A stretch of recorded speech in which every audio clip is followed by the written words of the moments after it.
Kita masih berada di akhir juz 22. Juz 22 itu berakhir pada awal surat Yasin. Kita sekarang berada dalam akhir surat 35, surat Fatir. Kemarin pagi yang ayat 30, ayat 28 penjelasannya belum mendalam. Insya Allah hal-hal yang sifatnya perlu memperoleh penjelasan lebih mendalam itu dijelaskan kembali pada pengajian akad malam. Jadi pengajian akad malam itu yang bersifat pendalaman dari apa yang kita kaji secara politis. Ada hal-hal tertentu yang memang masih memerlukan pemahaman lebih dalam, tapi kalau dijelaskan di sini itu nanti tidak segera berada. Makanya pendalamannya pada kajian akad malam. Pagi hari ini kita lanjutkan mulai ayat 29. Ayat 29.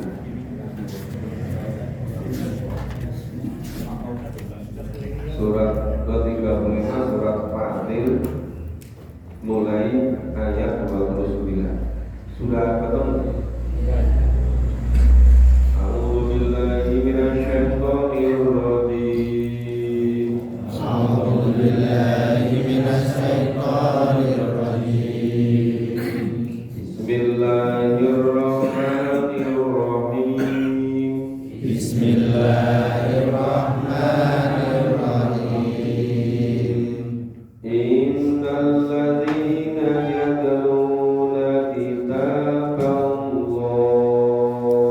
Innal ladzina yatluna kitaballah Wa aqamus shalah wa aqamus shalah wa anfaqu mimma razaqnahum sirran wa alaniyah.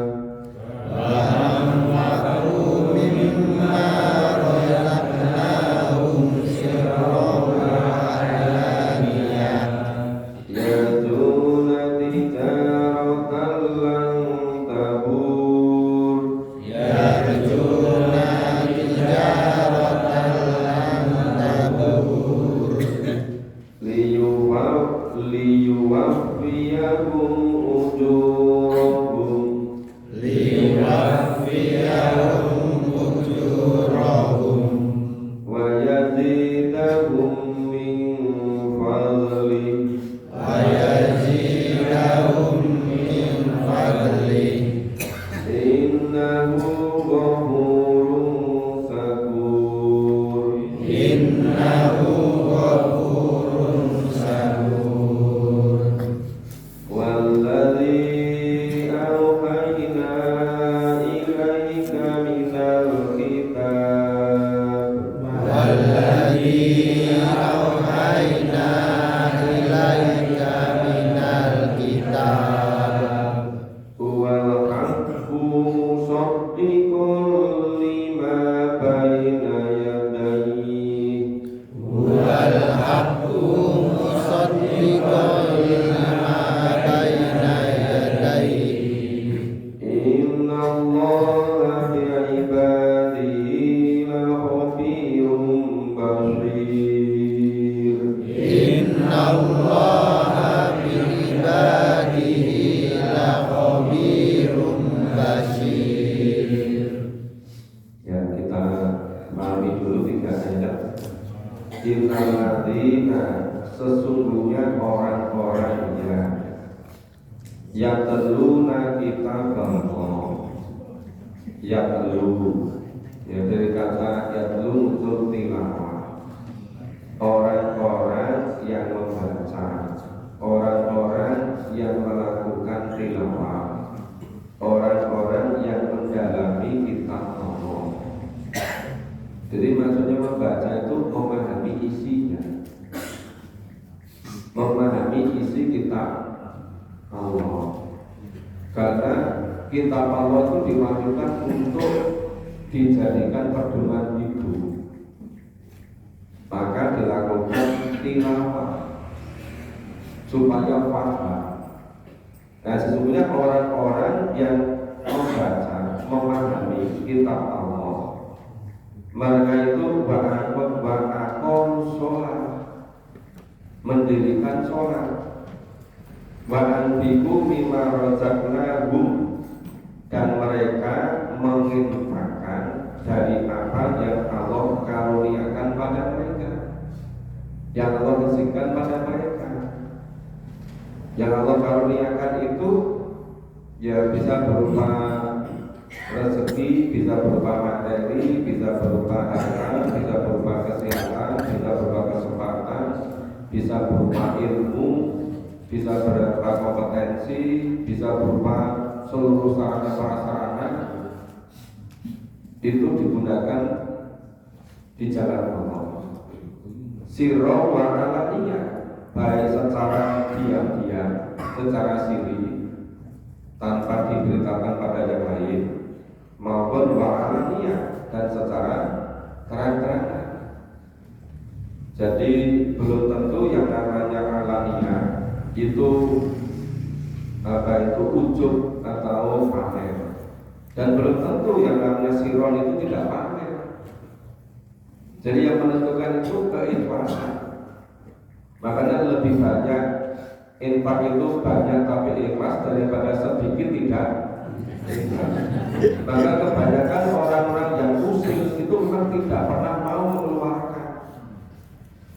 Anda sedang bersolat, tapi biasanya nggak mau mengeluarkan. Bilangnya apa? Ini sebagai wakilnya malaikat ini, mewakili malaikat. Apa yang ditanyakan? Ini nggak setuju, ini nggak setuju, nggak setuju, dan dicek. Biasanya itu nggak mau mengeluarkan.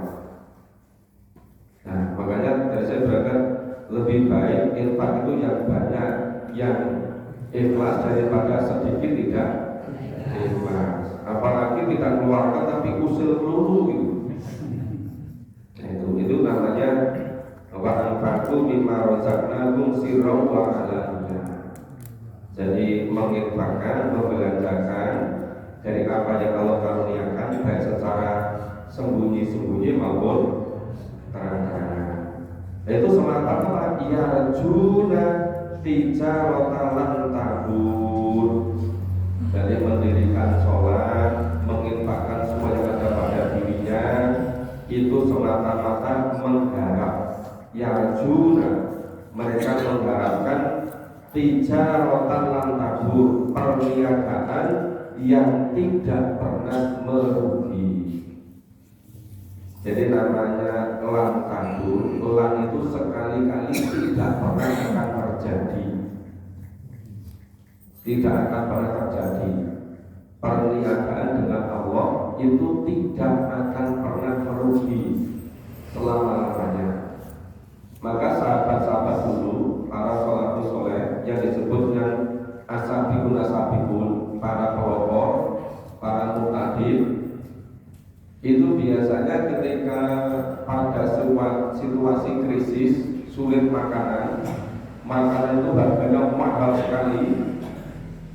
Ya, misalnya mereka mendatangkan barang-barang dagangan melalui kafilah dagangnya dari berbagai macam negara, itu harganya ditawar sampai mungkin kenaikannya tidak cukup 10%, 15%, 20%, bahkan ada yang tawar sampai 50%, tapi mereka berdagangnya dengan Allah.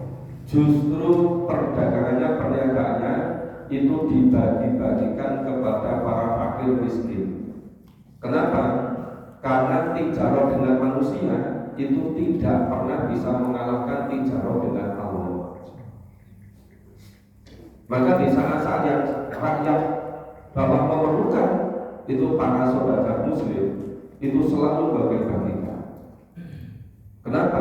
Karena janji Allah ini, jadi yang namanya yarjuna tijaratan lan tabur, yang mereka betul-betul mengharap berniaga berdagang dengan Allah yang tidak pernah merugi. Makanya yang namanya berdagang dengan Allah itu keuntungan yang paling besar itu ketika jika dijual dengan orang itu keuntungannya lebih besar dari harga standar.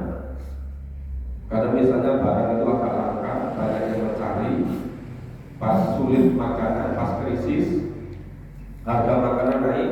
Nah, sangat seperti itu berdagangnya dengan Allah, dimasukkan ke Baitul Mal untuk kebutuhan masyarakat secara keseluruhan.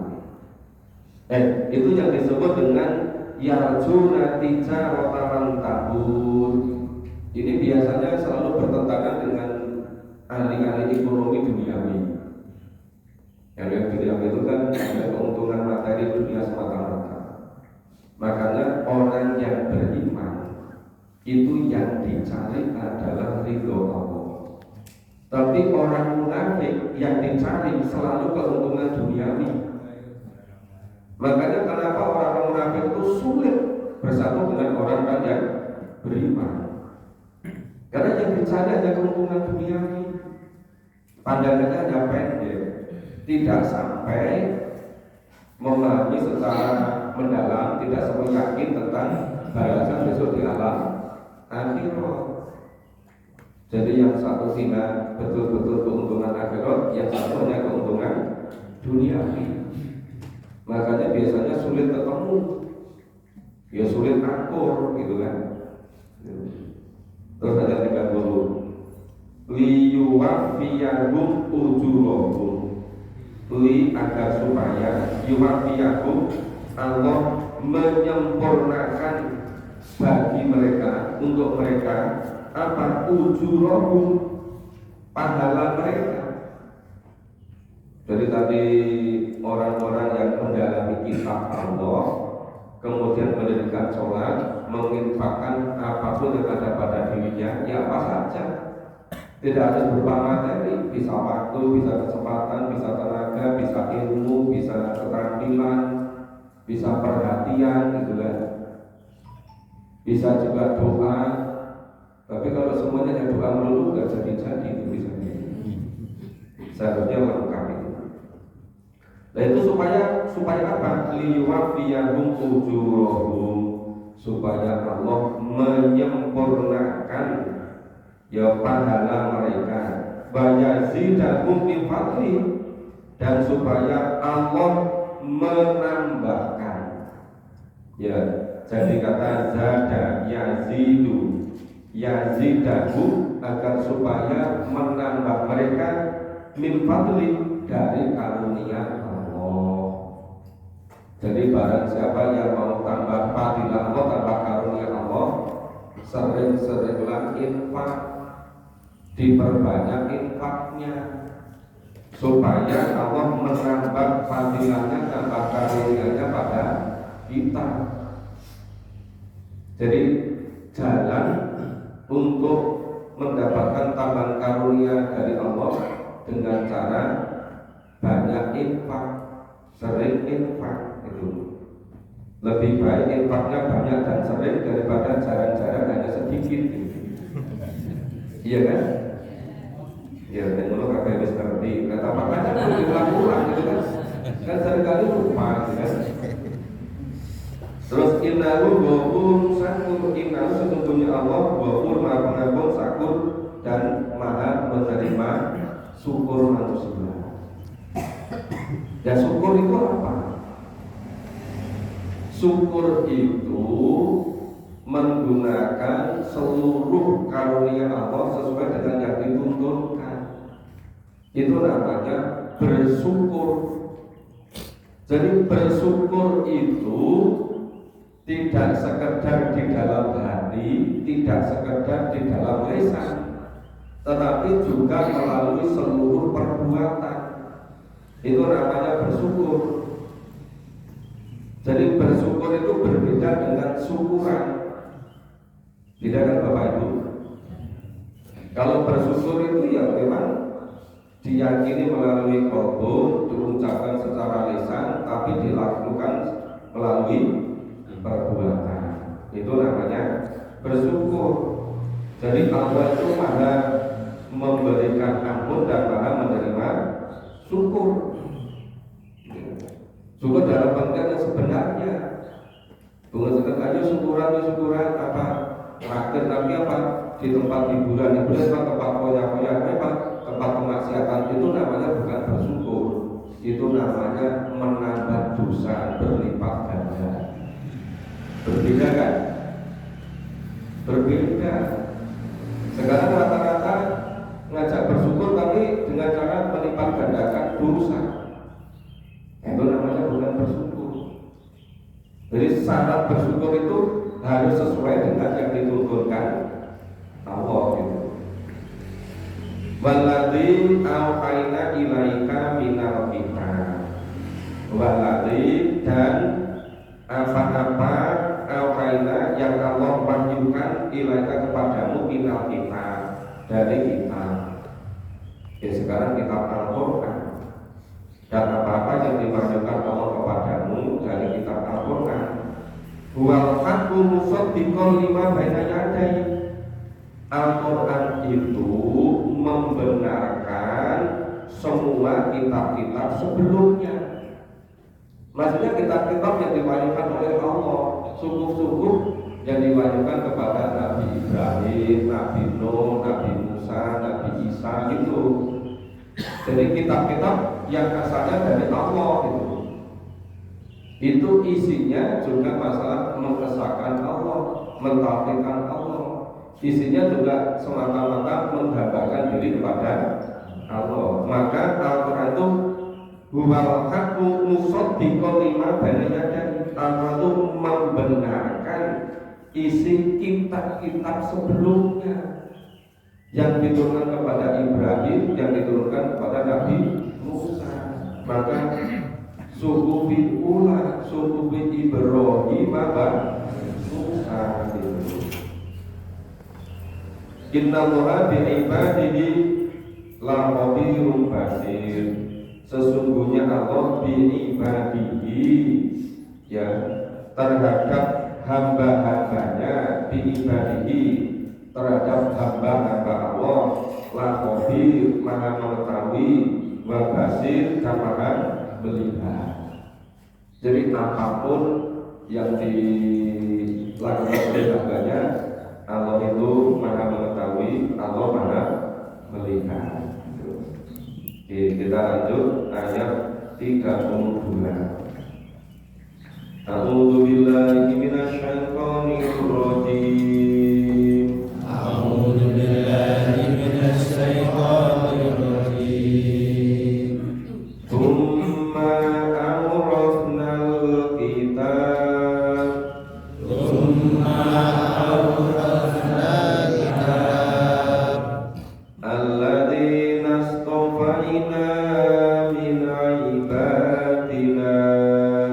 Alladzina astafaina min ibadina. Faminhum zalimun li nafsihi. Faminhum zalimun li nafsihi. Wa minhum muqtasidun wa minhum sabiqun bil khairat. Wa minhum muqtasidun wa minhum sabiqun bil khairat. Bil khairati bi'idznillah. Bil khairati bi'idznillah. Dzalika huwal fadlul kabir. Dzalika huwal fadlul kabir. Jannatu adnin yadkhulunaha. Jannatu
rabbana laghafurun syakur. Inna rabbana laghafurun syakur. Ya, kita pahami dulu hikayah. Summa awrasnal kita. Kemudian Allah nanya kembali kepada Allah. Kemudian Allah mewariskan kita. Apa itu mewariskan? Mewariskan, memberikan. Memberikan tapi sifatnya lebih kuat. Kemudian Allah mewariskan kita. Kepada siapa? Kepada dinas, kepada manusia. Tapi manusia itu alladzina stofaina min ibadina. Nah, yang diwariskan itu ternyata kepada orang-orang yang istofaina, yang Allah pilih min ibadina, dari hamba-hamba Allah. Nah, yang kembali pada Allah. Jadi kemudian Allah mewariskan kita kepada orang-orang yang dipilih oleh Allah dari hamba-hambanya. Nah, maka Quran itu kan budalitas manusia, fatalitas untuk seluruh umat manusia. Tetapi ada dari hamba-hamba Allah yang dipilih, yang diwarisi kita. Siapa? Ya Allah yang mau membaca, memahami, mengamalkan kita. Kuncinya itu memahami isinya dan mengamalkan. Karena ini kitab Al-Quran itu pedoman hidup, petunjuk hidup, cara hidup, tata cara hidup, ketentuan hidup. Kalau nggak dipahami, nggak bisa ngerti. Tapi ini bagi dulu dimutin nafsi. Anehnya sebagian dari mereka mendolimi diri sendiri. Misalnya apa? Quran cuma dibaca dulu, nggak dipahami isinya. Lalu bagaimana bisa mengamalkan isinya, nggak ngerti isinya. Nah, membaca mau, tetapi tidak mau memahami isinya. Misalnya dapat surat dari Raja Saudi, isi suratnya supaya siap-siap dikasih hadiah umroh sama dikasih uang untuk seluruh keperluannya, misalnya 1.000 riyal atau 15.000 riyal. Tapi surat berbahasa Arab itu dibaca, dihafalkan terus, tapi nggak ngerti maksudnya. Pokoknya saben dino itu dihafalkan terus. Lah, wis mancine berangkat, dia nggak ngerti isinya, dihafalkan terus itu. Kira-kira dia bisa sampai umroh ke sana nggak? Yuk nggak bisa, cuma dihafalkan. Padahal isinya itu hadiah umroh dan dikasih uang 15.000 riyal. Cuma surat ini nggak dipahami isinya. Cuma tiap pagi sore siapa dihafalkan terus itu. Nah, itu kira-kira gimana? Lucu nggak? Ya, memang kita itu paling lucu. Masa Quran cuma dibaca dulu nggak dipahami isinya. Ya ada lagi misalnya. Itu misalnya itu ada dulu itu ada sahabat-sahabat yang punya keturunan, punya rumah, punya model jadi pekarangan. Kemudian untuk perluasan Masjid Nabawi, waktu kan diperluas luas sekali kan, dan itu dapat ganti untung. Lah ganti untungnya itu diwakafkan. Wakafnya apa? Misalnya dari seluruh ganti untung tadi itu digunakan untuk membuat hotel. Hotel itu untuk bermalam yang sedang haji, sedang umroh itu. Itu kan ramai terus ya. Ya, dan seluruh hasilnya itu diwakafkan untuk membiayai orang-orang misalnya yang menuntut ilmu atau orang yang memakmurkan Baitullah Masjid Madinah itu. Tapi ada juga yang kasih amalan itu ini nanti untuk jamaah dari negara ini ada yang begitu. Jadi misalnya dari itu ada yang kemudian kirim surat, oh ini tampaknya ada dari Indonesia yang bagus ini, dikirimi. Itu kok surat dulu bahwa terpilih dapat hadiah haji dengan seluruh keluarganya dibiayai semua. Suratnya bahasa Arab, ringkas, cuma 1 halaman. Tapi suratnya itu dibaca terus, nggak dipahami isinya. Pokoknya dibaca terus. Nanti musim haji kalau datang, dia masih membaca terus, menghafalnya terus itu. Nanti hajinya datang lewat, dia masih menghafalkan itu. Gimana kira-kira? Yang ada di karanya fungsi ekonomi aneh kan? Itu sama dengan kita umat Islam dikasih petunjuk hidup oleh Allah, nggak dipahami isinya. Kalau tadi kan sekedar hadiah umroh haji, ini isinya itu nanti di surga selama-lamanya bukan apa ini. Jauh lebih besar lagi, bukan hanya umroh, bukan hanya haji, bukan hanya satu keluarga. Tapi ini di surga selama-lamanya. Tapi anehnya kok nggak mau memahami. Dan lebih aneh lagi, yang sudah mulai istiqomah ngaji teratur urut itu terpengaruh oleh kajian-kajian sing enggak istiqomah itu, kepencut ke sana sini akhirnya kok lama-lama berhenti lagi. Padahal semua sebentar itu, mulai memahami ayat per ayat, pelan-pelan, tertatih-tatih, tapi jalan. Tapi terus kemirah-mirah orang-orang ini gitu. Akhirnya boleh kenaki, setan masuk ngomong bojoni, mau sok ngaji Quran saben besok macam-macam. Lu becet seminggu bisa baik. Lama-lama tetel itu. Jadi sulit sekali yang namanya istiqomah itu. Sangat berat yang namanya istiqomah. Makanya di sini itu ya jelas sekali. Jadi familun dolimun linafsi. Namanya dolim itu apa? Dolim itu menggunakan tidak sesuai dengan peruntukannya. Seharusnya Quran itu difahami, diamalkan, tapi sekedar dibaca toh. Itu namanya dolimun linafsi gitu. Jadi jangan lupa terus itu mengecilkan makna membaca itu kan tiap huruf itu 10 pahala. Ya itu benar. Tapi Quran diturunkan bukan sekedar untuk mengumpulkan pahala. Quran itu diturunkan untuk petunjuk hidup, ketentuan hidup, jumlah jenis SOP untuk hidup.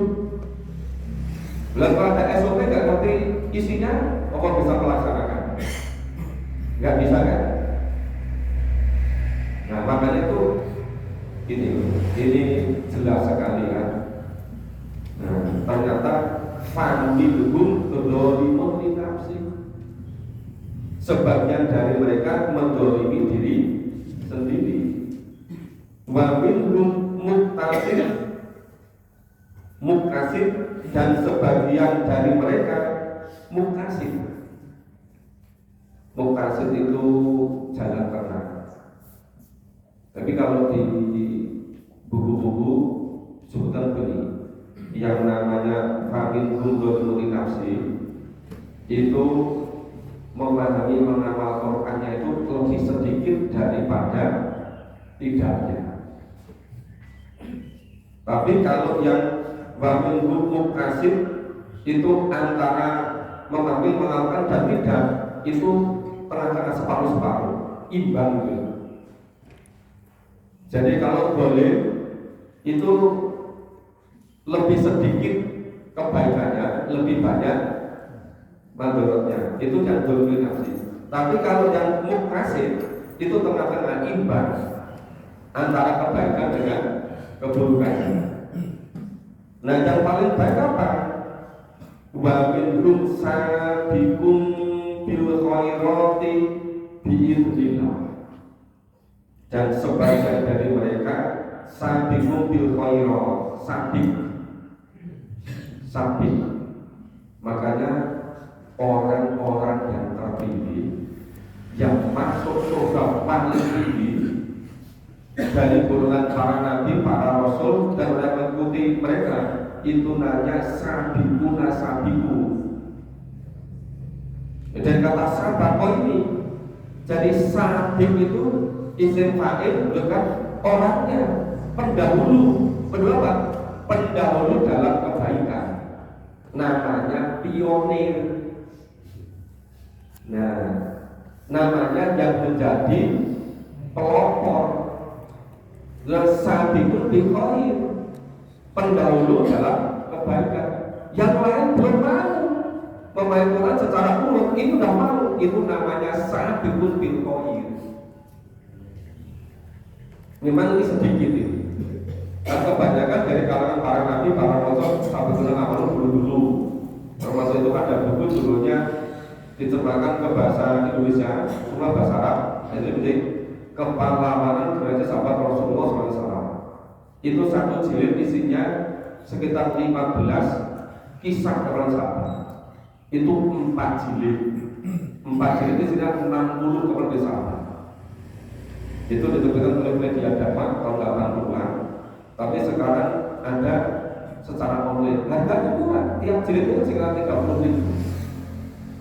4 jilid kali 4. Itu contoh-contoh yang sabiqun bil khair. Bapak Ibu semuanya bisa masuk sabiqun bil khair. Asal betul-betul dari pendahulu, dari pelopor dalam kebaikan Al-Quran ini. Contohnya apa tadi? Dulu ketika abad ke-8, abad 9 itu para dai-dai dari Timur Tengah datang ke Nusantara, ngajak melalui Quran. Dulu banyak yang debat-debat ini di Nusantara ini. Nah, tapi setelah merata di Nusantara, kemudian pada tahun 1522 Portugis, Portugal dan sebetulnya itu mulai berlabuh di Ternate Tidore, ingin mengoperasi hasil bumi rata-rata Nusantara ini. Tahun 1605 itu mereka sempat membentuk namanya POC, mulai semua. Terus tahun 1895 diambil alih oleh Nederland. Nah, mereka tahu orang Islam di Nusantara itu, ketika itu di Nusantara itu kira-kira ada 200-an kesultanan Islam. 200-an kesultanan Islam di seluruh Nusantara.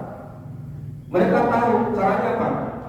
Orang-orang Islam itu gak mungkin bisa ditaklukkan selama masih berpegang pada Quran. Maka dengan segala cara yang penting orang Islam itu harus jauh dari Quran. Senangnya apapun dikasih, yang penting tidak pahami Quran.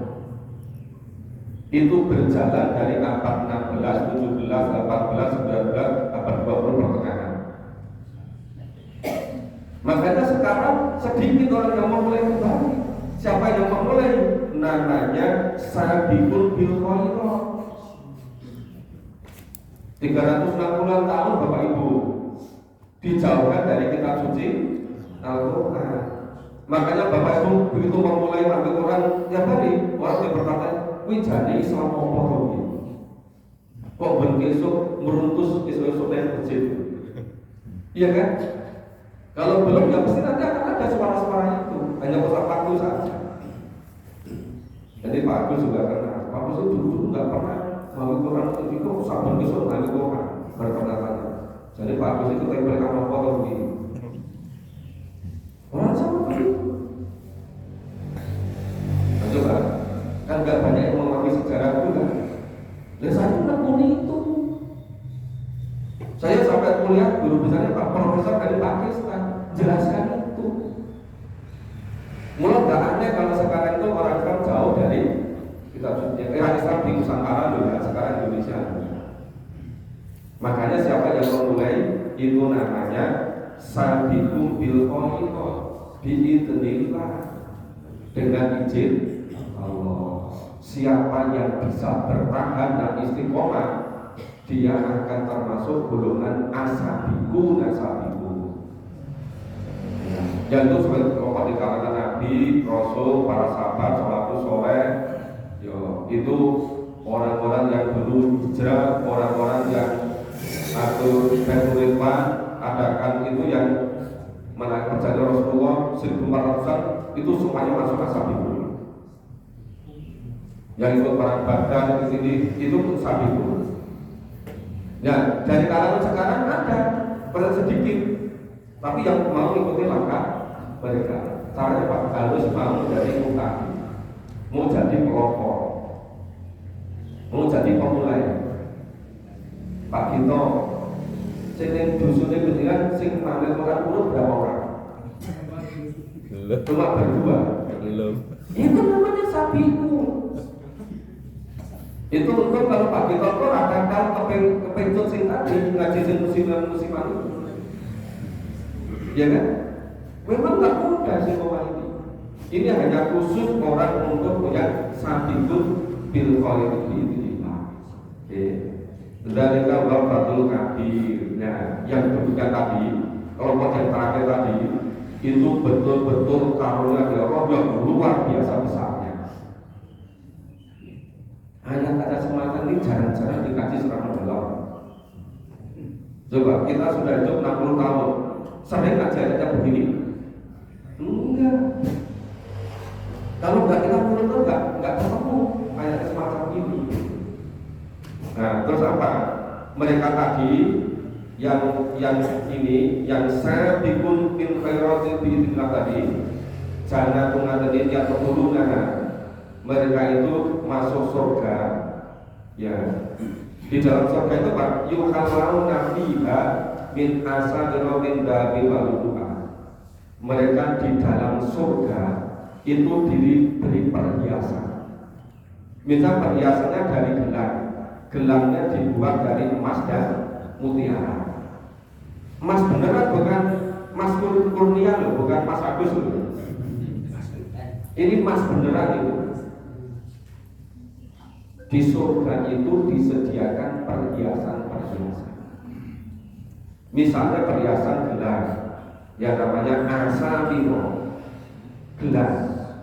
Gelangnya dibuat dari min dahabin, dari emas. Lalu itu ada mutiara. Maka bapak-bapak, ibu-ibu, kalau sekarang di dunia ini memiliki, kalau mau ingin menjadi perhiasan diangkat di surga, itu sebagian dari yang dimiliki coba disalurkan di sabilillah. Itu nanti gantinya surga. Di surga ada perhiasan-perhiasan. Salah satunya dalam bentuk gelang. Gelangnya dibuat dari emas dan permata. Makanya kalau ingin bertempat di surga, ya jangan over untuk infak fisabilillah gitu. Itu ciri-ciri orang yang sabiqun seperti itu. Terus ini balibasuhum fiha karim. Tadi orang-orang yang sabiqun bicara tadi, ya detail tadi itu ditempatkan di surga. Di surga ya di dalamnya ada berbagai macam perhiasan. Salah satunya perhiasan dari emas dan mutiara berupa gelang.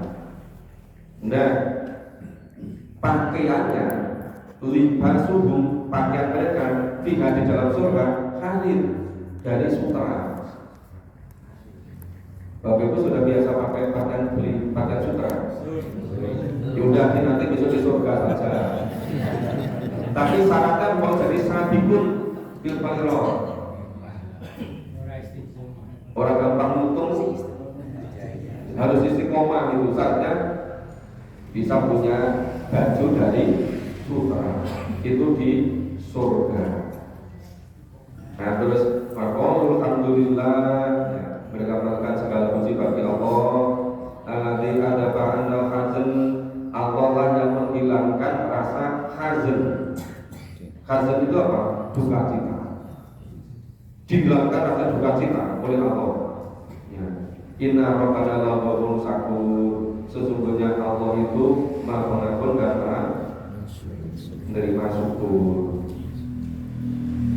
Ini masih cukup 3 ayat lagi kan? Masih.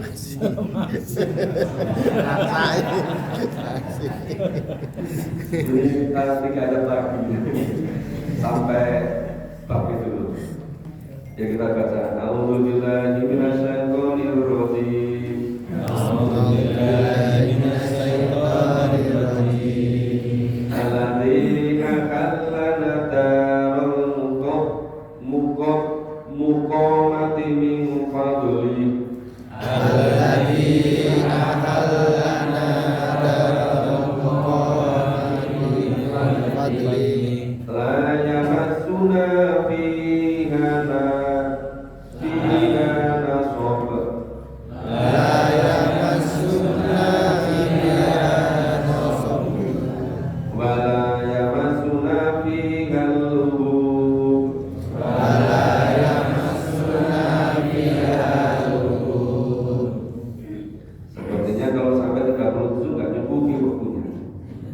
Kita jelaskan ayat 35 kan sebelumnya. Alladzina ahallana darul muqamati bil fadli. Nah, itu yang menempatkan di tempat yang kekal dari karunia Allah. Jadi orang-orang tadi yang sabiqul bil khairat biidznillah, ya itu ditempatkan di surga. Yang surga isinya seperti dijelaskan tadi. Ternyata mereka itu di dalam surga itu akal mana darul qomati min fadli. Mereka di surga itu kekal.